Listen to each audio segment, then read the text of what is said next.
अयोध्या फेरी प्रधानमंत्री मोदी घोषणा कले नुआ योजना प्रथम पर्यायर उपकृत हेबे 1 कोटी परिवार।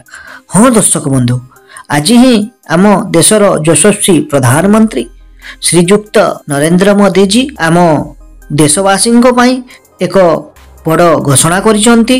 जो घोषणा रे से निजे ट्वीट करी जणाइछंती सूर्यवंशी भगवान श्री रामंकर आलोकरे विश्वर समस्त भक्तगण सदेह ऊर्जा पाइथांती एवं सेही तेणु आज अयोध्यार प्राण प्रतिष्ठार शुभ अवसर रे प्रधानमंत्री मोदी संकल्प नैछंती भारतवासी घरर छात उपरे रूफ टॉप सोलार व्यवस्था करा जिवो।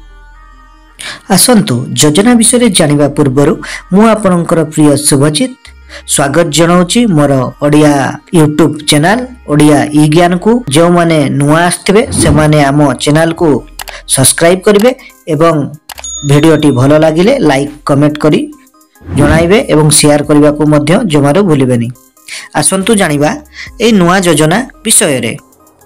हाँ दर्शक बंधु, आमर श्रीयुक्त नरेंद्र मोदी जी अयोध्या फेरी बहुत बड़ गोटे डिसीजन नहीं जोटा कि आम श्री राम लालांकर प्राण प्रतिष्ठा सेरिमनी थिला अयोध्या रे। सेठू फेरी से आम देशवासी उद्देश्य रे एक बड़ घोषणा करिसंती जहा आमर सोलार व्यवस्था बा ऊर्जा रही सौर ऊर्जा ता उपरे नहीं गोटे बड़ योजनार नाम रखा जाइछि प्रधानमंत्री सूर्योदय योजना, जार शॉर्ट रे ना रही पीएम सूर्योदय योजना, जो थे कि आमर यशस्वी प्रधानमंत्री इनागुरेशन ताहाकू करिसंती जनवरी 22 तारिख, जोटा कि आपण माने national portal for roof top solar system से ऑनलाइन माध्यम रे आवेदन करी ए विषय रे जानि परिबे एवं यार लाभ उठाई परिबे।